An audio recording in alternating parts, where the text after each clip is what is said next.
Bom dia a todos, ou boa tarde, dependendo de onde vocês estão. Estamos no terceiro dia do Oracle Fest, e é um dia dedicado à manufatura. Tenho aqui dois convidados, onde nós vamos discutir um tema super atual, que é um tema sobre a quarta revolução industrial e práticas e tecnologias de indústria 4.0 na nossa sociedade.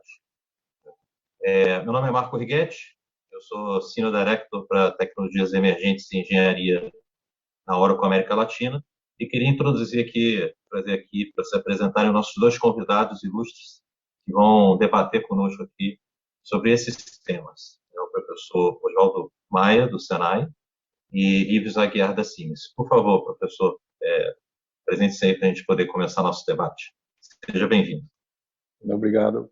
Boa tarde, Marco. Boa tarde, Lívios. Boa tarde a todos. É um prazer estar aqui nesse evento tão importante para a tecnologia, o Oracle Fest.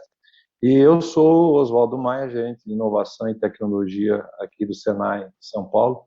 Respondo pelas atividades de empreendedorismo industrial, laboratórios certificados, apoio a desenvolvimento de projetos de inovação e Instituto Senai de Tecnologia e de Inovação aqui nas nossas 92 escolas no estado de São Paulo. E obrigado pela oportunidade, viu Marco? Está muito honrado de representar o Senai aqui nesse evento. Obrigado por ter aceitado o convite. Vamos ter um papo bem bacana, professor. Lívios, por favor. Tudo bem, gente? Eu me chamo Lívios, sou engenheiro eletricista de formação, pai de uma criancinha chamada Lorena, que está me chamando daqui a pouco para brincar com ela. Estou em férias já. E quando eu me formei, há 20 anos atrás, tudo isso que a gente vai falar não existia nem pensamento, né? Hoje eu trabalho na Siemens, responsável pela promoção dessas tecnologias, não só da minha unidade de negócio, mas de várias outras unidades, entregando uma solução e de parcerias, como, por exemplo, com a Oracle hoje, né? Espero que eu contribua hoje um pouco para o debate que a gente vai conversar sobre manufatura. Só um detalhe, hoje eu estou há 14 anos trabalhando com automação industrial e há uns 4, mais ou menos, com essa temática da digitalização. E é uma super aprendizagem que a gente tem tido com frequência, dia a dia, e posso até agradecer muito a Siemens por ser uma outra formação que eu estou tendo. Muito bacana. Obrigado por participar conosco. Vamos esquentar, então, um pouquinho o tema? Vou trazer aqui uma discussão bem interessante, né? O termo de quarta revolução industrial já está bem explorado aí no certo tempo, né? Klaus Schwab, por exemplo, trouxe no Fórum Econômico Mundial esse tema há 2 anos. É um tema que vem cunhado muito pela expressão indústria 4.0, foi introduzida na Messe em Hannover em 2011, para justamente expressar essa questão das fábricas inteligentes, que permitem moldar esses processos produtivos mais flexíveis, conjugando sistemas de informação e automação industrial. Mas aí eu vou pedir primeiro para o professor Oswaldo falar um pouquinho o que na prática são essas aplicações voltadas para a indústria 4.0, né? O que seria isso nesse termo, para quem está nos assistindo? Bom, eu acho que você já fez uma introdução interessante da cronologia. Desculpa. Quando a gente fala de 10 anos de implantação da estratégia alemã para a quarta revolução industrial, que na verdade é uma estratégia de Estado, né? É uma política de Estado e não de governo, é uma coisa que tem a ver com fomentar a exportação dos manufaturados de alto valor agregado da Alemanha. No entanto, depois de 10 anos desse lançamento desse rótulo, né, que não deixa de ser um rótulo fantasia, né, indústria 4.0, nós temos aí várias nuances ao redor do mundo e várias interpretações, várias leituras tecnológicas.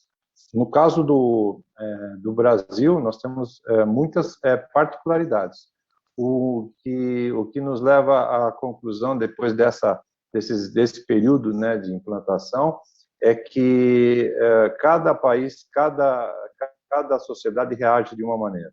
O caso do Brasil é um caso muito específico, em que as indústrias ainda estão num patamar bastante inicial da questão da transformação digital. Então, há que se levar em conta essas peculiaridades. O Brasil é um país que tem muitos países dentro dele. E isso é outra questão que a gente vai abordar também ao longo da discussão. No caso do Senai, o sentimento que nós estamos tendo, as mais de 800 empresas que a gente já conseguiu fazer a implantação, é que há uma necessidade muito grande no andar de baixo. Nós temos o que a gente chama do andar de baixo. É trabalhar muitas questões ainda de chão de fábrica, de lean manufacturing e de atuação básica de organização de processos. A digitalização tem um papel muito bom aí, mas ela não está no nível daquelas aplicações mais avançadas que nós temos na Europa, na Ásia e nos Estados Unidos. Então, esse é o primeiro ponto. E as campeões, as top 5 aí, continuam sendo as implementações de BIs para acompanhamento de células de manufatura e implantação de sensorização e um pouco mais de IoT, gerenciamento de frota de IoT chegando. Ok? Acho que tem algum microfone... Acho que tem algum microfone aberto. Aí eu não sei se pode fechar o microfone aí. Então, é isso. Devolvo a você, Marco. Essa é a minha percepção em relação a esse início. Bem interessante esse... Eu acho que... Tem alguém aqui no... Eu acho que pode ser o Thiago. Pode ser o Thiago, né? Bom, vamos lá. Após essa pequena interrupção sensorial, vamos dizer assim, vamos continuar com a discussão. Não, e tem um tema bem interessante que o professor abordou, que é digitalização, né? As células de fábrica, sensorização. Aí eu jogo a bola para o Lívios, que já que ele comentou sobre digitalização, o que seria esse termo digitalização dentro de indústria 4.0? Legal. Então, tudo que a gente vai falar hoje, essas novas tecnologias, tem a ver com dados, né? E, claro, falando de dados, cibersegurança e tudo que vem por trás disso, né? E é como a gente consegue extrair dados da realidade, do mundo que nós vivemos, do mundo real, que a gente chama do digital twin, e transpor esses dados para o mundo digital, agregando valor a esses dados. E aí existem várias tecnologias que agregam valor a esses dados, seja o uso da realidade aumentada, simulações, né, entre outras tecnologias, né. Então, tudo tem a ver de como a gente consegue extrair esses dados do chão de fábrica, não só do chão de fábrica, mas de todas as áreas das empresas e utilizar esses dados para que você ganhe velocidade de reação em relação ao mercado, aumentar a qualidade, a eficiência da sua planta. E o que é interessante é que esses dados eles ficam todos interconectados. As decisões elas influenciam toda a cadeia de valor da indústria, né? Não só, por exemplo, na produção, que talvez é o que a gente mais vai falar hoje, mas desde o conceito do projeto, do produto, passando pelo setor de compras, pelo setor de vendas, pelo setor de logística. Então, como é que a gente usa esses dados e eles se relacionam entre si para que a sua indústria, a sua empresa seja mais competitiva?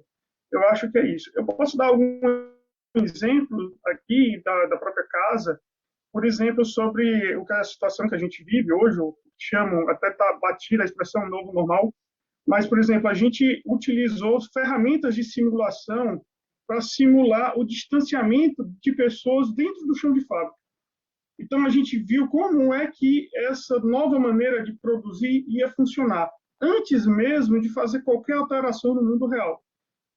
Outro fato interessante, por exemplo, a gente também fabrica turbinas. Então, o uso de novas técnicas de construção, como, por exemplo, a manufatura aditiva de metais. Então, nós conseguimos, por exemplo, construir componentes inteiros que antes a gente precisava construir várias partes e juntar as partes. Então, nós conseguimos explorar outras infinidades de soluções que antes não eram possíveis. E, por fim, eu gostaria de chamar a atenção para novos modelos de negócio. Talvez a gente fale um pouco mais para frente, mas você consegue extrair, ter novos modelos de negócio, não mais envolvendo só a venda de um produto, mas a comercialização de serviços. É o que a gente chama, vamos falar um pouco mais para frente, de uberização, digamos assim. Bacana. E aí eu volto aqui para o professor Oswaldo, então, pegando esse cenário, né, de células de fábrica, chão de fábrica, regime digital, essa questão da simulação de distância, e vamos falar dos Brasis. Temos vários Brasis, né, dentro de um Brasil, né? Indústria 4.0, ela na Alemanha, uma pequena empresa é uma coisa, né? Pequena média empresa na Alemanha é uma coisa, aqui no Brasil é outra. Como é que o senhor vê essa questão da maturidade, não só de equipamentos, soluções, mas também de conhecimento em torno do termo de indústria 4.0 no Brasil? Essa é aquela questão. Quando nós tínhamos todas as respostas, veio a realidade e mudou a pergunta. Então, o que acontece é a pandemia, né? Nós temos dois mundos aí, um antes da pandemia e um agora. Ela atuou, e isso é voz, vamos dizer, única, como um acelerador digital. Ou seja, tudo que estava previsto de colocação de transformação digital nas empresas foi antecipado, ou por questão do trabalho remoto, ou por questão de aumento de produtividade, vamos dizer, que foi pivotado. Então, as aplicações sofreram transformações muito fortes. Nós somos, o Brasil, aí, voltando ao seu tema, o Brasil é um país brownfield, é um país, não é um país greenfield, é um país que preza, as empresas gostariam ou querem investir muito mais na reforma dos seus parques industriais do que na compra de plantas verdes, de plantas novas. Essa é uma realidade que nós temos que respeitar. Então, a indústria 4.0 no Brasil, com certeza, é diferente da implantação que está acontecendo no resto do mundo. E outro desafio que a pandemia nos trouxe também foi o movimento de reshoring. O mundo sentiu o peso que você estar extremamente globalizado. Você fica altamente sensível aos problemas de importação de insumos. Haja vista aí a crise dos chips na indústria automotiva. Você está com a paralisação praticamente total de algumas plantas automotivas em função de não ter os chips que vêm da Ásia, seja da Malásia, do Taiwan. O que obrigou uma visão de puxar de volta a indústria para o seu território. Com certeza, Marco, isso vai impulsionar a indústria local de uma maneira totalmente diferente do que a gente estava imaginando.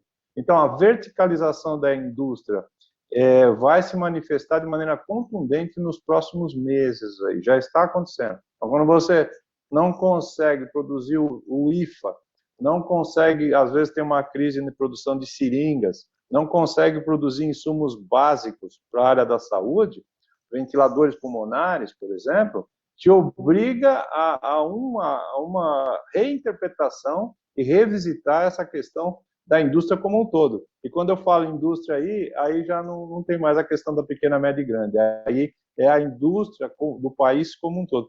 Ou seja, a gente está vivendo uma quebra de paradigmas aí na questão das aplicações, né, das tecnologias habilitadoras da indústria 4.0. É interessante observar que verticalização implica em cadeia integrada, né? Se você tem aí uma produção flex, por exemplo, para ter um insumo, uma seringa, por uma demanda que não foi prevista, você tem que ter visibilidade da cadeia inteira, né? Isso a gente tem observado bastante em discussões com os nossos clientes e parceiros, fornecedores, que tem essa visão que no Brasil, na América Latina em geral, você tem essa questão da necessidade da verticalização. E integração da cadeia é chave para isso, né? Talvez não é só sensorizar uma célula de fábrica, de chão de fábrica, mas também ter visibilidade da cadeia de terceiros, né, nesse sentido. Eu acho que é uma discussão bem interessante e é um ponto de vista que às vezes a gente vê um pouco negligenciado nessa discussão de indústria 4.0. Né? É interessante esse insight que o professor está trazendo. E aí eu trago aqui à luz para o Lívios um pouco como é que a Siemens vê essas soluções sendo aplicadas, porque a Siemens é uma empresa alemã, né? É uma empresa que vem de fora, traz essa tecnologia e plantar, baixar isso aqui, não é só você ter a solução pronta, né? Mas tem o conhecimento das pessoas, né? O trabalhador, o operador do equipamento, ele tem que ter um nível de conhecimento um pouco maior, né? Como é que você vê esse cenário em relação a esse tipo de maturidade? Eu vou pegar vários ganchos de vocês, mas vou responder essa pergunta mais imediata, né? Realmente, a mudança não é só no uso de novas tecnologias, mas é cultural mesmo, né? Ela envolve a educação, e a gente tem o Senai aqui para nos ajudar. Eu acho que ela deve começar com o C-Level e passar por todos os departamentos da empresa.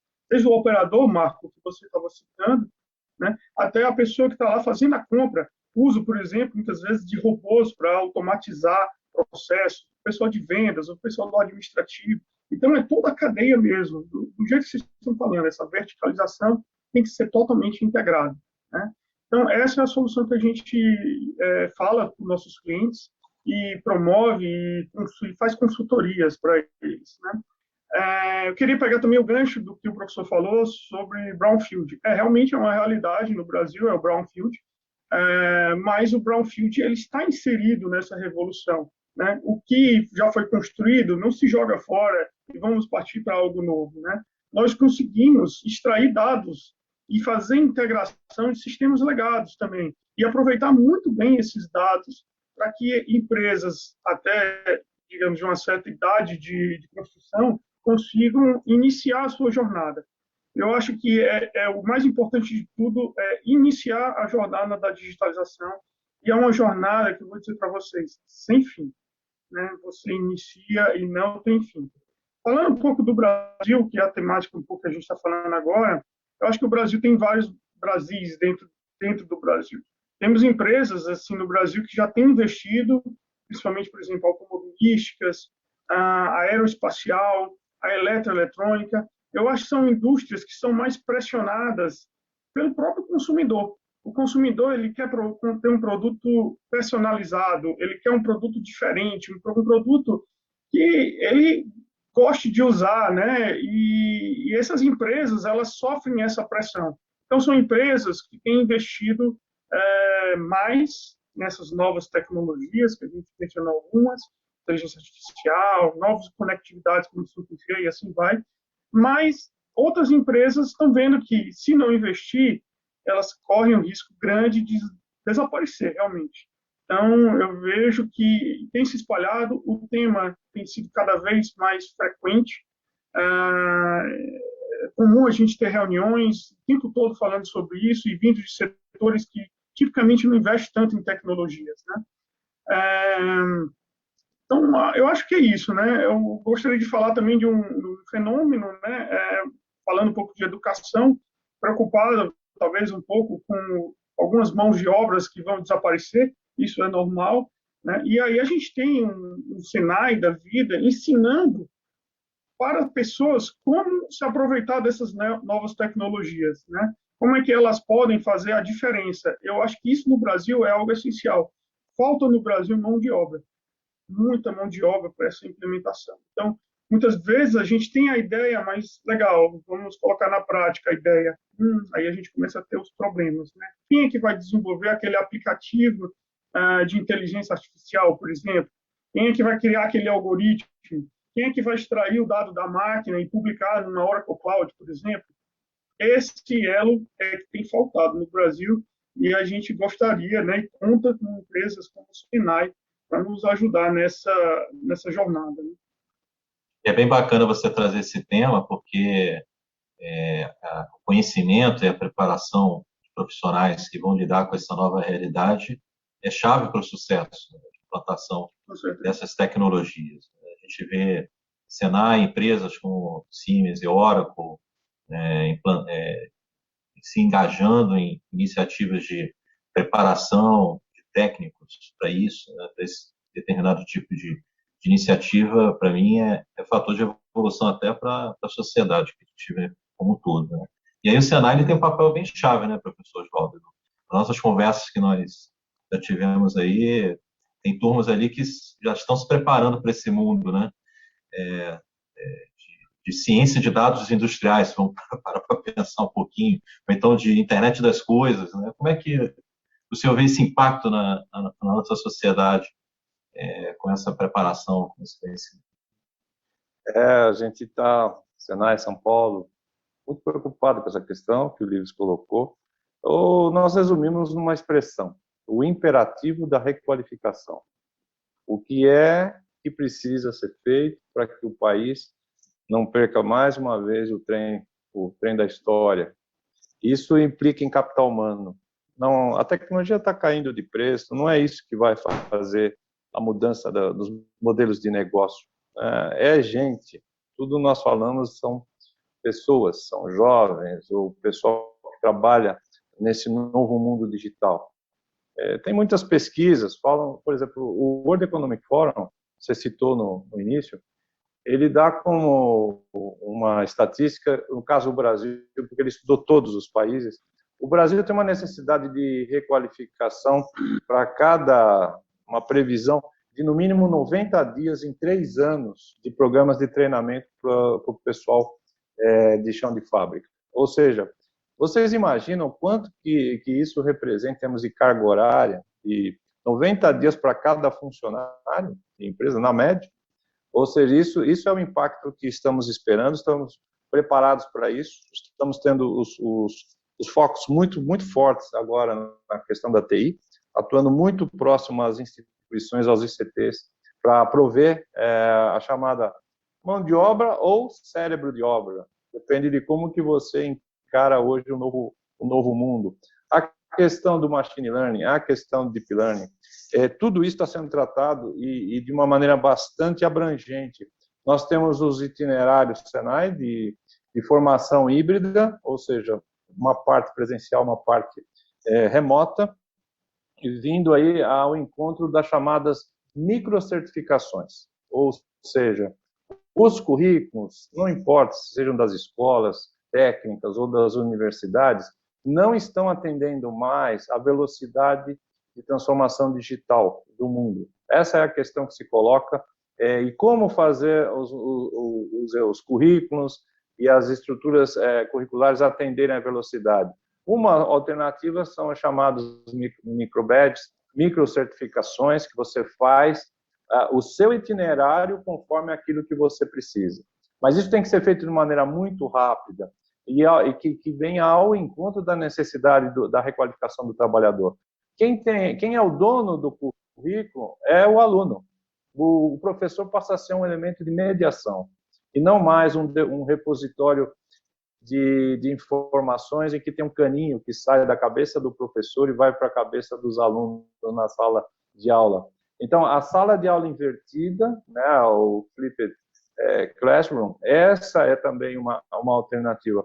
Os impactos que nós estamos vivendo na quarta revolução industrial não são só para o chão de fábrica, são para a sociedade como um todo. E escolas e instituições de formação profissional estão inseridas nessa realidade. Ou você muda ou você perece. Então, o Senai está muito, muito preocupado com essa questão. Treinamento de professores é essencial. Não adianta você montar laboratórios magníficos com a última estado da arte da tecnologia se você não tiver um treinamento muito forte, uma qualificação dos seus docentes. Isso é que faz a roda girar e que cria um ciclo virtuoso e que vai fazer com que o país tenha profissionais à altura. E tem a questão também de se respeitar as peculiaridades da geração Z ou do pessoal que vem aí no mercado de trabalho. É muito complicado você tem que entender, ter empatia pelo jovem que está chegando agora nas instituições de ensino e que no futuro vai estar no mercado de trabalho. Então, a partir do momento que a geração Z fala que os milênios estão ultrapassados, é preocupante. Você tem que começar a entender esse movimento do jovem. Tem outra estatística do Fórum Mundial que fala que os jovens, uma pesquisa feita no mundo todo, com mais de 3.700 jovens, que eles entendem que vão mudar de país 4 vezes durante sua carreira profissional. Eu não estou falando de empresa, eu estou falando de país, 4 vezes. Isso dá uma ideia da flexibilidade cerebral e de como a sinapse do jovem trabalha nesses novos desafios que vem vindo por aí. Então, assim, nada de ficar achando que eu tenho todas as respostas, porque ninguém tem todas as respostas. E essa questão da formação profissional, como muito bem apontado pelo Lívios, é pilar nessa questão de desenvolvimento do país, né? Então, Percebe-se, legal, legal, e percebe-se que tem transformação em tudo, né? Não é só no chão de fábrica. A sala de aula se transforma, né? A gente nota isso no mercado de tecnologia da informação, no qual a Oracle está inserida, que as salas de aula elas mudam também, a dinâmica de aprendizagem muda. Temos um programa aqui educacional de preparar pessoas que não têm conhecimento praticamente nenhum em tecnologia de informação, que é o MONE, o programa educacional que a gente tem com várias empresas, e que a gente percebe que a forma de aprendizagem tradicional não se aplica. Você tem que realmente fazer mini currículos ou mini certificações, muito similar ao que vocês estão colocando, e para poder preparar esse profissional para o mercado de trabalho, né? Poder atender essa demanda. E aí eu vou... Aí, por favor, Lívia. Eu só queria acrescentar, eu achei interessante o que o professor falou, que o professor não é mais o concentrador de todas as informações. E é legal isso, a informação hoje, ela está disponível. Eu não vou dizer que ela está muito disponível, porque no Brasil a gente tem problema ainda de pessoas que não têm acesso nem mesmo à internet, mas ela está disponível. Lá na Siemens, a gente, quando podia, né, se concentrar, né, fazer eventos, a gente fez alguns hackathons, né? E era impressionante, alunos mesmo, assim, de tenra idade, assim, eu estou até entregando a idade, falando tenra, né? Mas alunos jovens que chegam lá com soluções super interessantes, e muitas vezes teve um até que foi ganhador do hackathon, né? Mas onde é que ele aprendeu aquilo? Ele aprendeu, por exemplo, sozinho, na internet, né? Vendo vídeos, acessando programas como o da Oracle. A Siemens também tem um programa chamado Siemens Corporation with Education. Então, acessando a essas várias fontes disponíveis. Aí resta um professor para dar um mentoring para esse aluno, né? Para guiar esse aluno. Olha, o mercado está indo para cá, se dedique, se foque nisso aqui, ou otimize seu tempo assim, né? Então, o professor ele passa a ser mais como um mentor do aluno e não mais como aquela estrutura que é da minha época, que ele tinha o conhecimento e era até difícil achar, por exemplo, aonde buscar um conhecimento para completar, né? Bem legal, professor, que você falou. Bacana. E a gente repara, né, esses hackathons, eles são super comuns hoje em dia, né? Eles têm várias funções, na verdade. E aí eu vou tentar trazer uma temática de inovação aqui, né? Para a gente explorar um pouquinho em relação à indústria 4.0. O hackathon, eu já conversando com um cliente que estava promovendo o hackathon, ele disse, o hackathon ele vai oxigenar minhas ideias em relação a juntar aplicabilidade e criatividade de pessoas que pensam fora da empresa, né? Fora da caixa da empresa. E aí eu queria jogar a discussão um pouquinho nesse campo de inovação. Como é que a gente pega estruturas que são processos já definidos, pessoas já consolidadas, trabalhando ou no chão de fábrica, ou na logística, ou seja, tem o seu dia a dia, né, bem definido, e a gente introduz novos elementos de inovação que a indústria 4.0 tem esse propósito também. E aí eu passo a palavra para o professor Oswaldo, ele trata inovação dentro do Senai. Como é que esse movimento ocorre, de introduzir essa inovação em processos ou até em pessoas que têm um pensamento ainda da indústria 1.0, né? Vamos dizer assim, né? Esse é um ponto também crucial, é uma pergunta muito interessante. Esse movimento, entre aspas, de awakening, não é uma coisa que a gente, esse de despertar, tem muito a ver com o mindset da empresa. Ainda bem que o C-suite das empresas está despertando para isso, aos poucos, tá? Não estou falando que vai ser o beijo da Cinderela, que você vai começar, vamos dizer, navegar, mas está acontecendo um movimento muito interessante de intraempreendedorismo. Aqui no Senai, as empresas estão nos procurando para fazer nas nossas estruturas, que nós temos estruturas de residência de incubação de startups aqui em São Paulo, que também é novo no Senai isso, e as empresas têm uma grande necessidade de promover empreendedorismo, ao ponto, viu, pessoal, acho que o livro sabe disso também, o Marco, a gente está gerando spin-offs olha só que coisa interessante. Dentro da empresa, o grupo de alta direção da empresa tomou a decisão de privilegiar aquele grupo com um novo CNPJ. Ou seja, o spin-off se transformou, isso na Europa é muito comum, vocês sabem disso, os ecossistemas da Alemanha, da Suíça, a gente tem muito contato com a Suíça, trabalham assim. Então, o momento que está acontecendo agora é uma curva de aprendizado nas empresas, em que eles estão valorizando o intraempreendedorismo a ponto de ter novos mecanismos de remuneração dos funcionários. E aí eu não estou falando só do salário, eu estou falando de reconhecimento de mérito através de outras estratégias. Então, é muito bom, mas a gente ainda está no comecinho, vamos dizer, do hype cycle, do Gartner, aí vai ser só para a gente aproveitar aí uma figura que todo mundo conhece. Mas, viu, com muito prazer de estar acompanhando, viu, Marcos? Ele tem vindo, sim. As empresas estão despertando. E, olha, empresas grandes, eu não estou falando de empresas assim de 50, 100 funcionários, eu estou falando de grupos industriais imensos que estão vindo até nós e procurando soluções do despertar do empreendedorismo. Bacana. E aí, Lívio, é interessante perceber que fornecedores da indústria, nós somos, né? A Oracle aqui do lado de tecnologia da informação, a Siemens do lado de indústria, né, introduzidos nesse ecossistema. Como é que você percebe isso, pegando esse gancho um pouco do que o professor Oswaldo colocou? Legal isso que você falou agora há pouco, né? Nós somos duas indústrias gigantes das nossas áreas, né?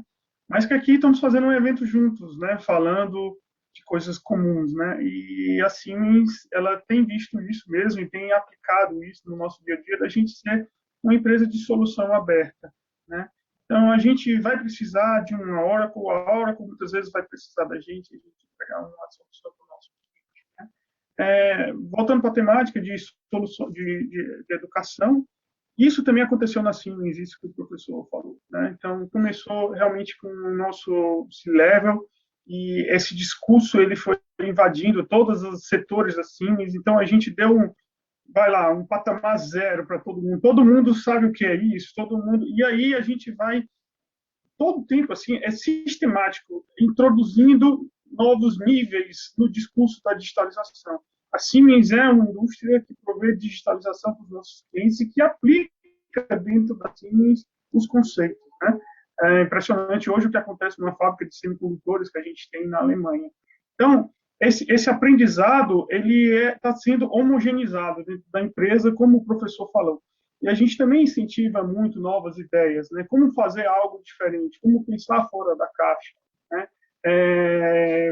Vários colegas meus, por exemplo, estiveram envolvidos, só puxando o tema do Covid, em simulação de respiradores.